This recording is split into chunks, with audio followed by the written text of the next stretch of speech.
প্রশ্ন এবার মেজাকে সিক্রেটলি মেজাকে বলে দিবে No secrets, but আপনার secret বলতে thank you, first of all, thank you everyone for coming.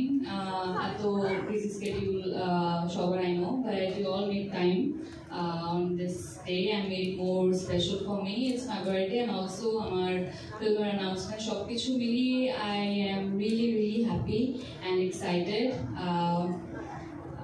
ভাইয়া আপনি আসবেন আমি ভাবিই নাই আপনার যে ক্রাইসিস যাচ্ছে সবকিছু মিলিয়ে এখানে যে আমাকে সাপোর্ট করতে আমার ফ্রেন্ডস ফ্যামিলি মেম্বার্স বলা যায় অ্যান্ড আমার সবচাইতে পুরানো colleagues which are my reporter ভাই এবং বোনেরা তারা যে আসছে আই এম রিয়েলি গ্রেটফুল। প্রিয় মালতী নিয়ে আমার মনে হয় আমরা প্রথম এই গল্পটা শুনি হচ্ছে last April and this is April again it's an year journey. এই একটা বছরে আমরা গল্পকে ডেভেলপ করা শুট করা সব কিছু মিলিয়ে আজকে এই পর্যায়ে আমরা চলে এসেছি অ্যান্ড এই গুড নিউজটা আপনাদের সবার সাথে শেয়ার করতে পারছি।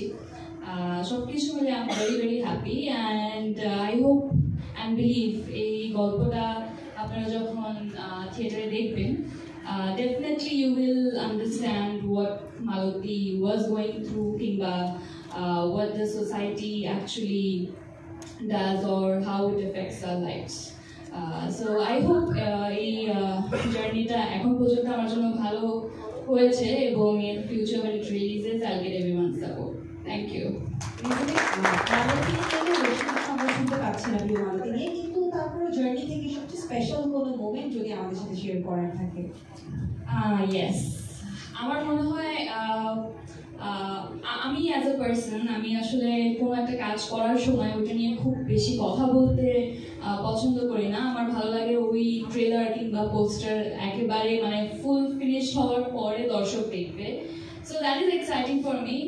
আমরা প্রিয় মালতী শুট করি হচ্ছে বাংলাদেশের এমন জায়গায় যেটা আসলে রিলিজ হলে আপনারা বুঝবেন and it was so difficult. আমার লুক কিংবা আমরা যে শুট করছি কিংবা একটা মুভি করছি এই জিনিসটাকে একেবারে আন্ডার কাভার রাখা, এটার রাখার কারণটা ছিল হচ্ছে কি আমরা এই ধরনের একটা আয়োজন আসলে এক্সপেক্ট করছিলাম সামথিং বিগ অ্যানাউন্সমেন্টের সময়। সো আমার মনে হয় বাংলাদেশের যেই অবস্থা বা যেভাবে আমরা শুট করি এরকম সার্কামস্টান্সেসে একটা কিছু এত সিক্রেটলি শুট করাটা খুবই ডিফিকাল্ট, বাট আমার মনে হয় ওইটা আমরা খুব ভালোভাবে অ্যাচিভ করতে পেরেছি। So that was difficult but we pulled it off.